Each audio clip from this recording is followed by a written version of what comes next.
Бисмиллахир-рахманир-рахим. Альхамдулиллахи раббил аламин. Вассалату вассаламу аля расулихи Мухаммадин ва аля алихи ва асхабихи аджмаин. Ассаламу алейкум ва рахматуллахи ва баракатух. Бүген без сезнең белән фитр садакасы хакында сөйләшеп китербез. Нәрсә соң фитр садакасы? Рамадан айы беткәч, уразаларыбыз тотылып беткәч, Аллаһ Тәгалә каршында мөселманнарның фарыз булган зур гыйбадәтләренең берсе кала. Ул фитр садакасын бирү. Темабызны кыска тотарга тырышырбыз. Нинди булса теманы карыйбыз һәм дәлилен китерәбез һәм менә шушы мәсьәлә буенча дөрес җавап менә шушы диербез. Иншаллах. Асылда буларның менә безнең бу хезмәтебездә әзерләнгән хезмәттә барысы да дәлилләр белән, теге галимнәр бу нәрсә ди, бу як галимнәр нәрсә ди, без аларга туктап тормаспыз. Ни өчен? Аңлау өчен, җиңел булсын өчен. Ярый. Башларбыз иншаллах. Беренче сорау. Фитр садакасын түләүнең мәҗбүрилеге хакында, ваҗиб фарзлыгы хакында. Ибн Умар булай дип әйтте. Аллаһның элчесе саллаллаһу алейхи ва саллям фитр садакасын бер са' ризык белән түләүне әмер итте. Ул аны бәйрәм намазына чыгар алдыннан мөселманнардан булган кол кеше өчен дә, азат кеше өчен дә, ир-ат һәм хатын-кыз өчен дә, кеше яшьтәге һәм өлкән яшьтәге кеше өчен дә әмер итте, диде. Әлеге хадисне Имам Аль-Бухари китерә. Һәм галимнәр әлеге хадис хакында әйттеләр, галимнәрнең уртак фикере буенча фитр садакасы ваҗиб булып тора диде. Ягъни мәҗбүри түләнергә тиеш булып тора. Фарыз булып тора диделәр. Икенче сорау. Фитр садакасын бирү кем өчен мәҗбүри булып тора? Фитр садакасын бирү һәрбер мөселман кеше өчен дә мәҗбүри булып тора, әгәр аның мөмкинчелеге булса. Галимнәр каршында тагын шундый сорау туды. Мөселман кеше үзе өчен генә түләргә тиешме? Әллә кемне тәэмин итәргә, кемне карарга, кемне тәрбияләргә тиеш, аның өчен дә түләргә тиешме? Һәм нәтиҗә ясап галимнәр шуны әйттеләр, мөселман кешесе кемне тәэмин итәргә тиеш, шуның өчен түләргә тиеш. Үзе өчен дә иң беренче чиратта, хатыны өчен, балалары өчен һәм әти-әнисен дә карый икән, тәрбияли икән, әти-әнисе өчен дә түләргә тиеш. Алар бу мәсьәләдә пәйгамбәребезнең хадисенә иярделәр. Аллаһның элчесе саллаллаһу алейхи ва саллям әйтте: "Тәэмин итәргә тиеш булганнар өчен фитр садакасын бирегез", диде. Һәм без менә шуннан аңлыйбыз, фитр садакасын син үзең өчен дә һәм кемне тәэмин итәргә тиеш, алар өчен дә бирергә тиеш икән. Шушы темадагы чираттагы сорау: фитр садакасын ураза тоткан кеше генә бирергә тиешме? Әллә мөселман булган теләсә кем бирергә тиешме? Нәрсәне аңлата бу? Чөнки без беләбез, кайбер категория кешеләргә бит ураза тотмаса да була. Мәсәлән, авыру кешеләргә, өлкән, карт кешеләргә, балаларга ураза тотмасаң да була. Булар да фитр садакасын бирергә тиешме? Әллә соң юкмы? Дөрес фикер буенча, булар да фитр садакасы бирергә тиеш, хәтта ураза тотмаган булсалар да, ураза тотмаска нинди дә булса сәбәпләре булган булса да. Чөнки менә шушы да вагазыбызның башындагы Ибн Умарның хәбәренә нигезләнә. Ибн Умар нәрсә диде? Аллаһның элчесе саллаллаһу алейхи ва саллям фитр садакасын кул кеше өчен дә, ир кеше өчен дә, хатын-кыз өчен дә, бала өчен дә, карт кеше өчен дә әмер итте, диде. Без беләбез, бала кеше ураза тотарга тиеш түгел, ләкин пәйгамбәрбез саллаллаһу алейхи ва саллям бала кеше өчен дә бирегез дип әмер иткән. Мөселманнардан инде, булар барысы да мөселманнар булырга тиеш. Әгәр дә кешенең фитр садакасын бирергә мөмкинчелеге юк икән, акчасы юк икән, ул нәрсә эшләргә тиеш? Ул фитр садакасын бирергә тиеш түгел. Моның өчен аның өстендә бернинди гөнаһ та юк. Чөнки Аллаһ субханаһу ва тааля әйтә: "Ла юкаллифуллаһу нафсан илля вуз'аха". Аллаһ бер кемгә дә көченнән килмәслек эшне йөкләми ди. Һәм Аллаһның элчесе саллаллаһу алейхи ва саллям әйтте: "Мин сезгә әмер иткәннәрдән нәрсәгә көчегез җитә, шуны эшләгез", диде. Шуңа күрә нәтиҗә ясап шуны әйтәбез: әгәр синең мөмкинчелеге юк икән, фитр садакасын бирмисең. Моның өчен бурычка кереп, кемнәрдән акча алып, кая шундый изге гамәл эшлим әле дип эшләргә кирәк түгел. Аллаһу а'лам. Өченче тема. Фитр садакасының хикмәте. Нәрсәдә микән соң фитр садакасының хикмәте? Аллаһ субханаһу ва тааля Пәйгамбәрбез Мухаммадның уммәтенә фитр садакасын мәҗбүри итте. Ни өчен? Иң беренчесе, бәйрәм көнне мохтаҗлар ризык сорап иренмәс өчен. Һәм Рамазан аенда кылган хаталарыбыз, кимчелекләребезне чистартыр, юыр өчен. Ибн Аббас мондый сүзләр җиткерде. Аллаһның илчесе саллаллаһу алейхи ва саллям фитр садакасын ураза тоткан кешенең буш сүзләрен, хата кимчелекләрен чистарту, юыр өчен һәм мохтаҗ кешеләргә ризык булсын өчен түләргә әмер итте. Кемдә кем аны бәйрәм намазына кадәр түли, бу дөрес садака. Кем аны бәйрәм намазыннан соң түләячәк, бу очракта бу бары тик гади садака гына булып китәчәк диде. Менә шушы сүзләрдән без аңлыйбыз, фитр садакасының хикмәте иң беренче чиратта ураза тоткандагы хата кимчелекләребезне чистарту өчен икән. Уразабызны камилләр өчен икән. Хата кимчелекләрне юып атыр өчен икән. Һәм икенчесе, мохтаҗ кешеләрне ашату, туендыру, алар да бәйрәм көнне шат күңел белән йөрсеннәр, бәйрәм рухы белән йөрсеннәр, кайдан ризык табырга, нәрсә ашарга микән дип борчылып йөрмәсеннәр өчен. Һәм шулай ук файдаларның берсе, Ибн Аббас әйтте, кем бәйрәм намазына кадәр түли, менә бу дөрес закат диде. Кем инде бәйрәм намазыннан соң түли, бу фитр садакасы булып китми, гади садака гына булып китә диде. Ягъни менә шу Аллаһның синең гөнаһларыңны кичерү дигән категорияга кермисең була инде. Намаздан соң түләсәң. Әле без моның хакында җентекләбрәк карап китербез. Ваки' ибн Җаррах дигән галим әйтте, фитр садакасы ул намаздагы сәҗдә сәһү кебек диде. Без сезнең белән беләбез, намазда сәҗдә сәһү дигән төшенчә бар, төзәтү сәҗдәсе. Әгәр намазда берәр хата, кимчелек, ялгышлык эшләдең икән, син азактан 2 сәҗдә кыласың. Шулай итеп син намазындагы хата кимчелекне сөртәсең, бетерәсең. Һәм фитр садакасы да менә шундый ук функцияны башкара икән. Рамазан аенда тоткан хата кимчелекләребезне чистарта, хаталарны төзәтә. Әлхәмдүлилләһ, менә Аллаһның бер зур нигъмәте шулай ук. Рамазан аенда да сиңа күпме мөмкинчелек бирә, гөнаһлардан арынырга, чистарынырга, күпме субханалла зур әҗерләр вәгъдә итә. Әле Рамазан беткәннән соң да, машалла, менә сиңа мөмкинчелек Рамазандагы кимчелекләреңне, хаталарыңны чистартып аталы ди, төзәтәле ди, машалла. Шираттагы сорау. Фитр садакасы кем өчен бирелә? Кемгә бирелә? Кайбер галимнәр фитр садакасын кемгә мәҗбүри булган закат бирелергә тиеш, менә шушы категорияга бирелергә тиеш диделәр. Ягъни булар Тәүбә сүрәсенең 60-нчы аятына нигезләнделәр, ләкин галимнәр әйтте, юк, бу фикер дөрес түгел, чөнки Ибн Аббас әйтте, Аллаһның илчесе саллаллаһу алейхи ва саллям фитр садакасын мохтаҗлар өчен әмер итте диде. Күп галимнәребез, Шейхүл-Ислам ибн Тәймия, Ибн аль-Кайим, Имам аш-Шаукани һәм башкалар да үзләренең фатваларында әйттеләр, фитр садакасын мохтаҗ булган кешедән кала башка берәүгә дә бирергә ярамый диде. Һәм менә шу мәсьәләдә тагын бер әйберне карап китик. Бер кешегә берничә фитр садакасын бирергә ярый. Мисал өчен син гаиләдә 5 кеше икән. 5 кешене карыйсың һәм 5 кешелек фитр садакасын син җыйдың да, гаилә тегендә монда йөрмәс өчен, менә минем якында гына бер мохтаҗ кеше бар, 5ебез исеменнән дә шуны бирик әле дип, шул кешегә бирдегез, монда бернинди проблема да юк, бу садака да кабул ителә. Һәм шулай ук бер фитр садакасын берничә кешегә бүлеп тә биреп була.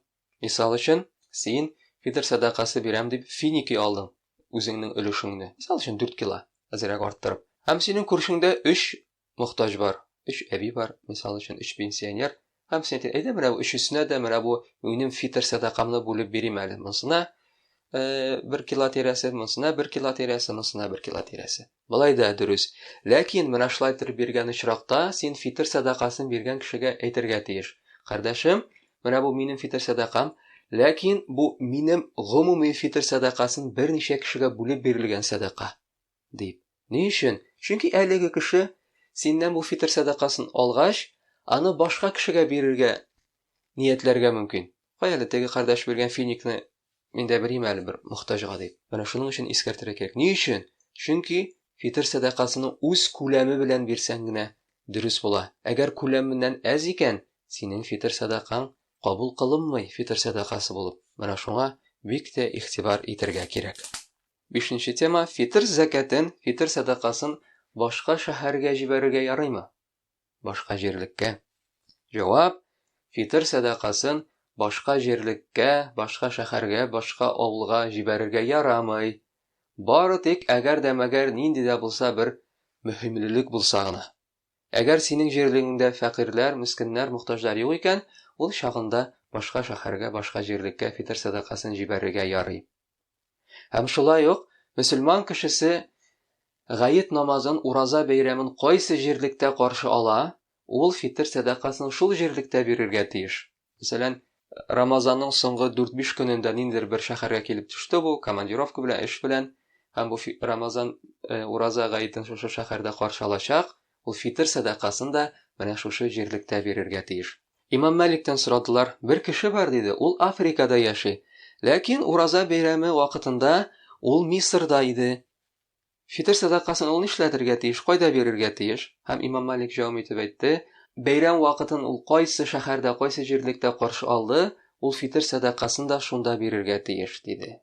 Әгәр дә инде аның гаиләсе, ул яшәгән җирлектә аның өчен фитр садакасын биргән икән, ул чагында бер нинди проблема да юк, диде. Мисал өчен, ул командировка китер алдыннан әйтеп калдырды, хатынкай, менә минем фитр садакам Рамазан бәйрәм көнне, гаит көнне минем исемнән бирерсең, дип. Мондый чиракта бер нинди проблема юк, ул теге шәһәрдә үзе өчен фитр садакасын бирергә тиеш түгел. Менә шушы темадан нәрсә аңлыйбыз? Үзең яшәгән шәһәрдә, җирлектә генә син фитр садакасын бирергә тиеш. Әгәр дә инде фәкыйрьләр, мискиннәр юк икән, ул вакытта икенче җирлектә дә син моны бирә аласың. Икенче шәһәргә җибәрә аласың, күрше авылга җибәрә аласың, мисал өчен. Һәм моның хакында бик күп галимнәр әйтте. 6нчы тема: фитр садакасын кемгә бирергә ярамый? Иң беренчесе, әлбәттә, кафир кешеләргә, имансыз кешеләргә фитр садакасы бирергә ярамый. Фитр садакасы бары тик мөселманнарга гына бирелергә тиеш. Имам Ан-Науи әйтте, без фитр садакасын кафирләргә бирергә ярамый дип әйтәбез. Ләкин моны Әбу Ханифа рөхсәт итте, диде. Шуннан булса кирәк, Аллаһның элчесе саллаллаһу алейхи ва саллям әйтте, сахабалар аның сүзләрен җиткәрделәр, пәйгамбәребез саллаллаһу алейхи ва саллям мөселманнар өчен әмер итте, диде. Әбу Ханифаның ишехаты үз фикере булган инде, Аллаһу а'лам. Хасан аль-Басри да әйтте, әгәр дә хәтта мөселман җирлегендә яшәгән кафирләр булса да, диде, фарыз булган закатлардан аларга бер нәрсә дә түләнми. Әгәр дә инде гади садака бирәсең килә икән, рәхим ит, гади садака бирсәң була аларга, диде. Шулай ук фитр садакасын син кемнәрне тәэмин итәргә тиеш, алар өчен дә бирелми. Мәсәлән, син ир кеше, гаилә башлыгы фитр садакасын хатының өчен, балаларың өчен, әтиең, әниең өчен тапшыра алмыйсың. Әмма хатын иренә фитр садакасын бирә ала. Ни өчен? Чөнки хатын ир кешене тәэмин итәргә бурычлы түгел. Ир кеше тәэмин итәргә тиеш гаиләне. Ә хатын тәэмин итәргә тиеш түгел. Шуңа күрә хатын үзенең фитр садакасын ире өчен бирә ала. Әгәр булар мохтаҗ кешеләр икән инде. Әгәр син тәэмин итәргә тиеш булмаган туганың бар икән, һәм алар мохтаҗ икән, иң беренче чиратта син садаканы шуларга бир.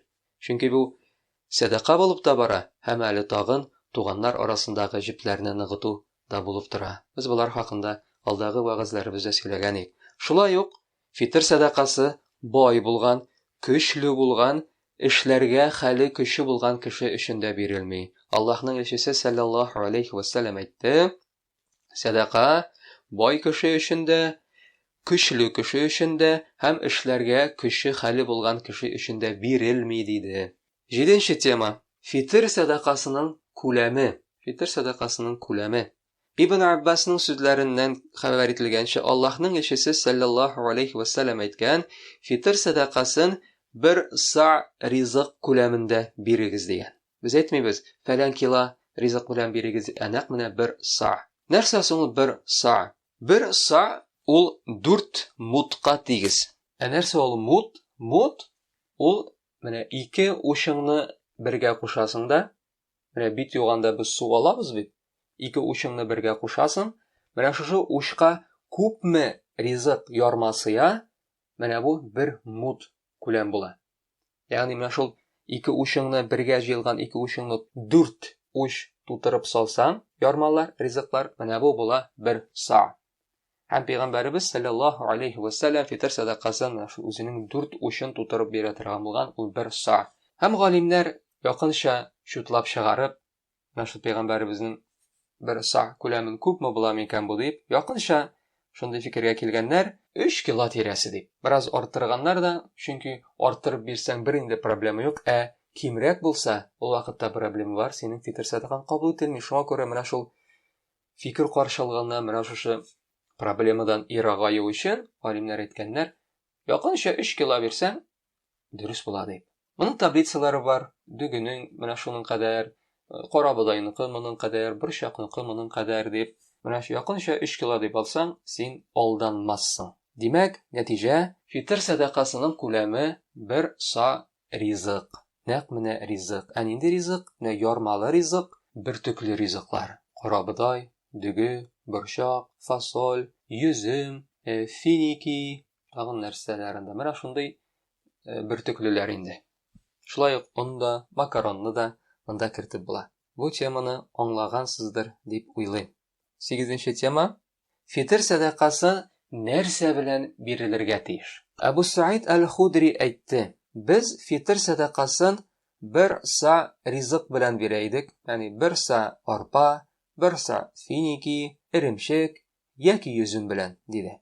Әлеге хадисне имам Аль-Бухари китерә. Һәм шулай ук Абу Саид аль-Худри икенче бер хадисендә әйтә: Аллаһның илчесе саллаллаһу алейхи ва саллям исән чагында без фитр садакасын бер са ризык белән бирә идек. Ул вакытта без арпа, йөзем, киптерелгән иремчек һәм финиклар белән тукландык диде. Әлеге хадисне имам Аль-Бухари китерә. Һәм менә шул хадистан күренгәнчә фитр садакасы ризык белән бирелә икән. Һәм галимнәр әйттеләр, ризык нәкъ менә әлеге җирлектә кешеләр ашый торган ризык булырга тиеш. Мәсәлән, сахабалар менәге әлеге ризыкларны санап киттеләр бит. Галимнәр әйтә, әлеге ризыклар ул яшәгән чордагы, ул җирлектә яшәгән чордагы төп ризыклар булганнар. Шуңа күрә дә алар шушы ризыкларны атап киткәннәр ди.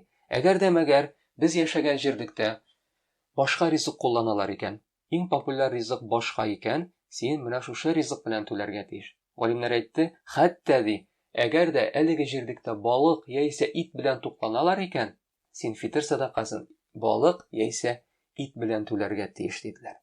Димәк, нәтиҗә ясыйбыз, фитр садакасы ризык белән генә бирелергә тиеш икән, һәм әлеге җирлектә яшәгән ризык булырга тиеш. Менә шуны да күз алдында тотырга кирәк. 9нчы тема. Нәрсә белән фитр садакасын бирергә ярамый һәм бирелергә тиеш тә түгел? Әлбәттә, фитр садакасы бозылган ризык белән һәм тиз бозыла торган ризык белән бирелергә тиеш түгел. Кемдер әйтергә мөмкин, бит логичнырак, мантыйкка бит туры килә.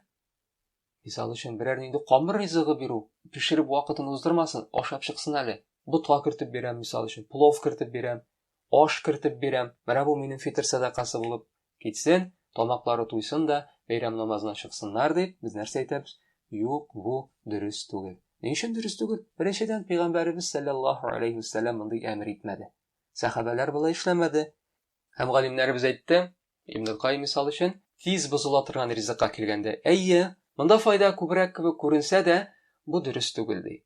Чөнки ул тиз бозыла, һәм аны саклап булмый, шуңа күрә дә ярмалы ризыкларны озак саклап була алганга күрә, шушы ризыкларны бирү дөрес була диде. Шулай ук фитр садакасын шикәр кумы, туз белән бирергә ярамый. Ни өчен? Чөнки булар ризык түгел, булар тәмләткечләр булып тора. Һәм менә шу урында бер нәрсә дә әйтеп китим. Фитр садакасы менә шундый ризыклар белән бирелә дидек. Ярмалы ризыклар белән. Ләкин сез моңа өстәп нәрсәдер бирә аласыз. Мәсәлән, син карабудай бирәсең. Карабудай янына син көнбагыш мае да салсаң була. Тушонка да сал, мәсәлән, мисал өчен. Ак май, сливочный май да салып бир. Монысы инде өстәмә садака була. Ни өчен? Бәйрәм өстенә бәйрәм булсын инде. Матурлап бирим инде, файдасы күбрәк булсын инде дип. Теге дүгем синең асылда китте фитр садакасы булып. Монысы өстәмә садака була. Сүз дә юк бит, матур бит инде. Күңелле дә булып китә. Карабудай килде, һәм аның янына әле көнбагыш мае да салынган, мисал өчен, тушонкасы да бар. Балалар өчен бераз гына конфет та салынган, туңдырма мороженилар мисал өчен. Менә бу бәйрәм өстенә бәйрәм, нур өстенә нур булып тора. Ләкин фарыз түгел. Эшләсәң, үзегез беләсез нинди матур күңелле булачак. Мөмкинчелегенә карап әлбәттә. 10нчы тема. Бик тә мөһим тема. Фитр садакасын акча белән бирергә ярыймы? Фитр садакасын акча белән дә, кием белән дә, һәм башка төр нәрсәләр белән дә бирергә ярамый. Бары тик ризык кына булсын. Чөнки акча белән бирү, ризыктан кала берәр нәрсә белән бирү Пәйгамбәребезнең әмеренә каршы килә. Саллаллаху алейхи ва саллям. Ләкин моңа да карамасын, кайбер галимнәр акча белән бирүне рөхсәт иткән. Мисал өчен Имам Абу Ханифа, шулай Хасан аль-Басри, Умар ибн Абдул-Азиз, Суфьян ас-Саури да акча белән бирүне рөхсәт иткән.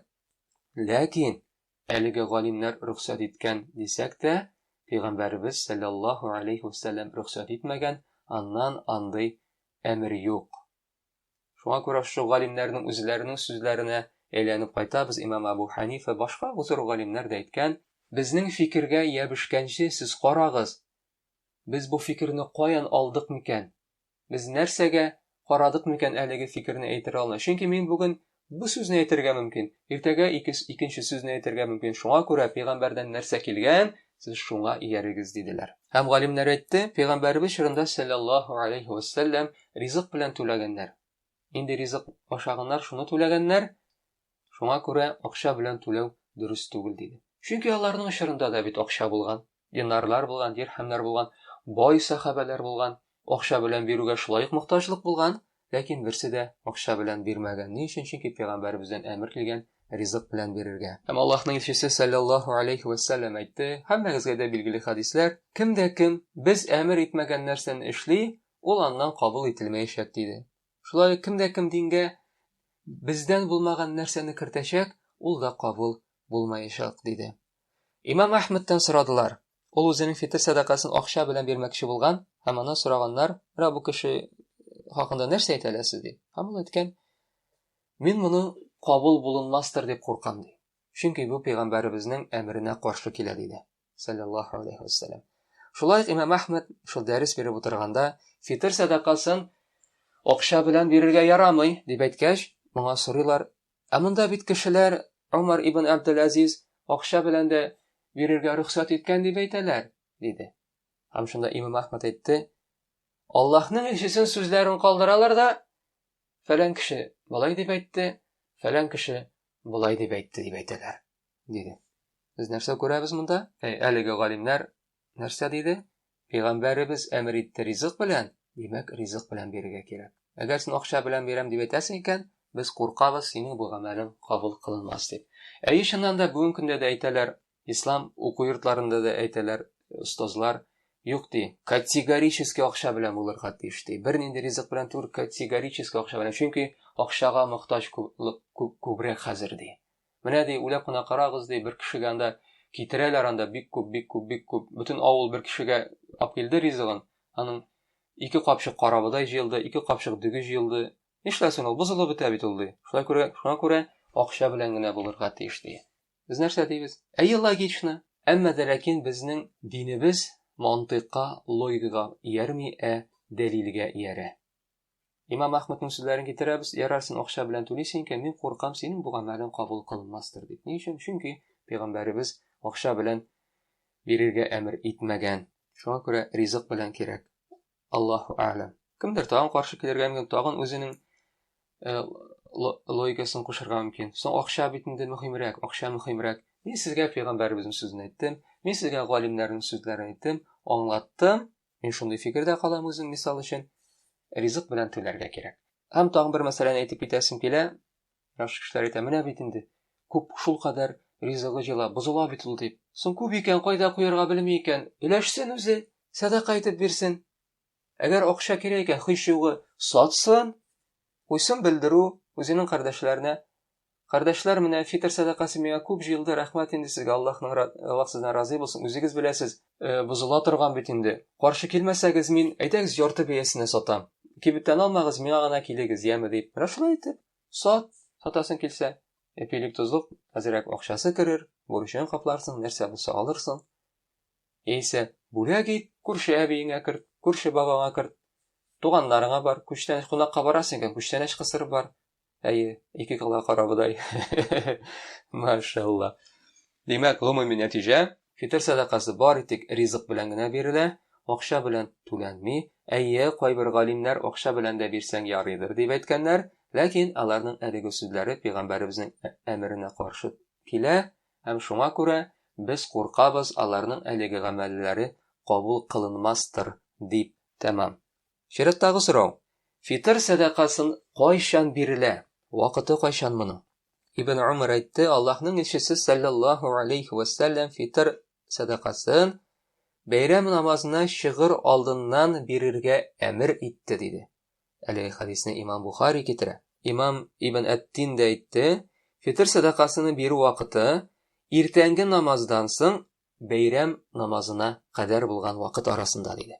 Ягъни, менә сезнең бүген ураза бәйрәме, гает көне, менә шушы көннең иртәнге намазы укыганнан соң бәйрәм намазына кадәр булган вакытка кадәр син фитр садакаңны тапшырырга тиеш. Кайбер галимнәр фитр садакасы бирүнең вакыты Рамаданның соңгы көне беткәч, төн җитте, кич җитте, ахшам намазы керде. Инде Шәввал аеның 1нче көне башланды булып чыкканда, шулай бит, чөнки кояш байганнан соң яңа көн башлана. Ислам календаре буенча, менә шул вакыттан алып иртәнге намазга кадәр вакытта бирә аласың диде. Ләкин башка галимнәр әйттеләр, менә пәйгамбәребезнең сахабалардан турыдан-туры хадис бар, иртәнге намаздан соң бәйрәм намазына кадәр дөрес вакыт менә шушы була диделәр. Аллаһу а'лам. Сорау.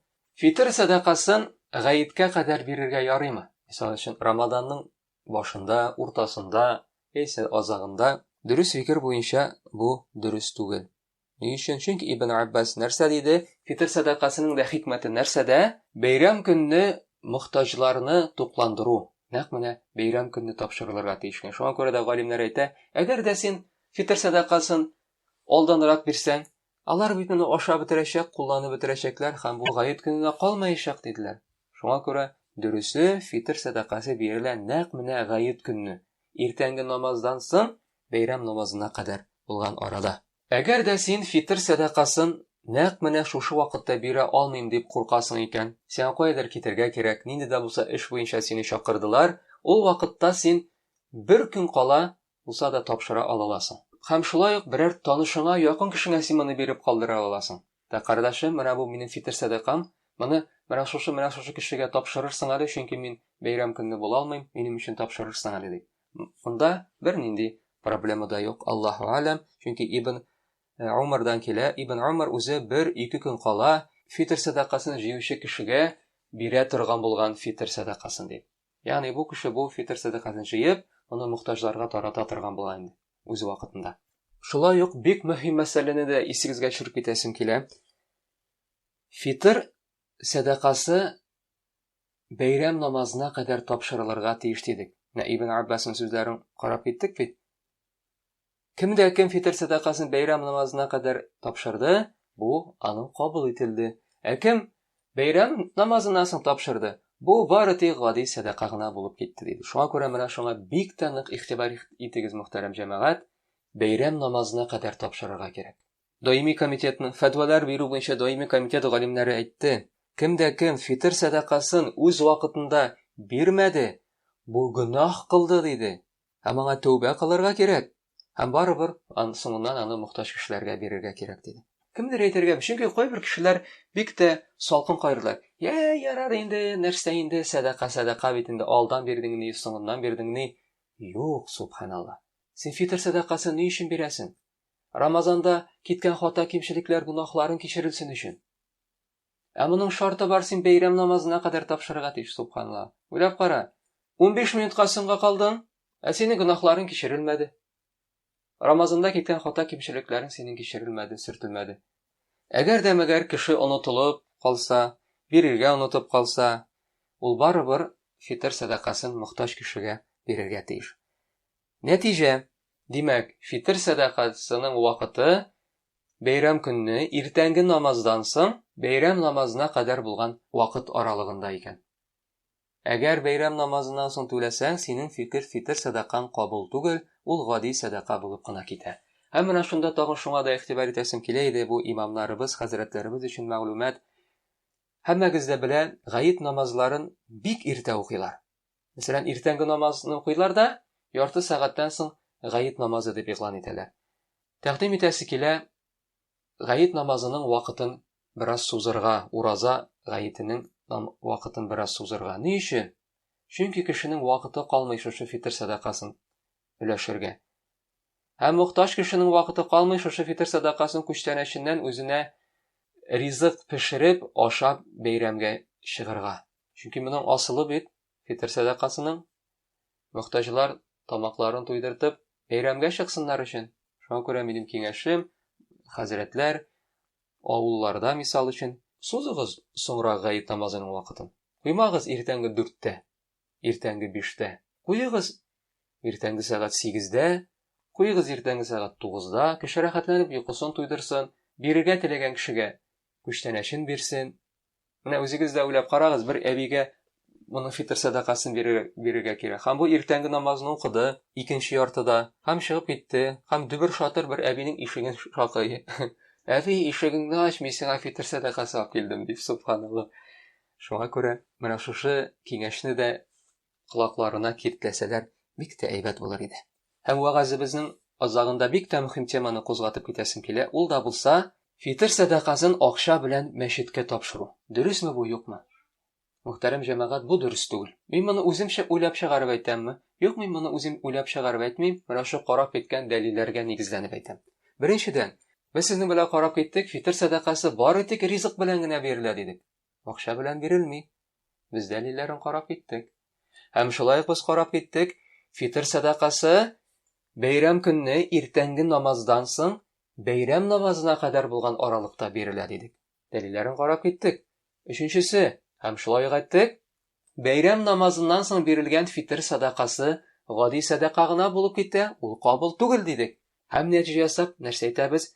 Менә шушы 3 карап киткән мәсьәләдә дә без каршы киләбез. Беренчесе, ризык белән бирелми. Ярый, акча белән дә бирергә ярый дип син уйладың ди, шул фикердә калдың ди, ярый, аны да рөхсәт иттек ди. Әйдәгез икенче мәсьәләне карап китик.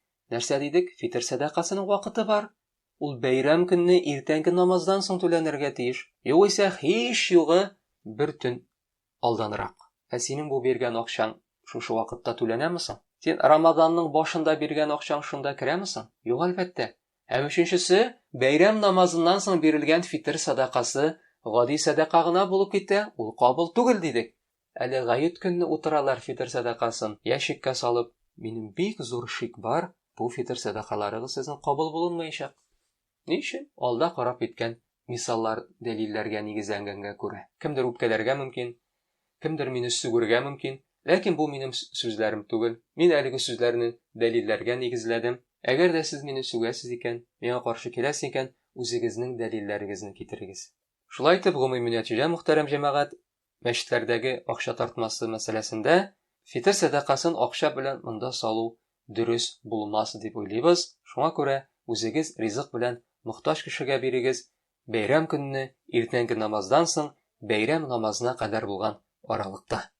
Менә шуның белән без сүзләребезне тәмамлыйбыз. Җәзакумуллаһ хайран.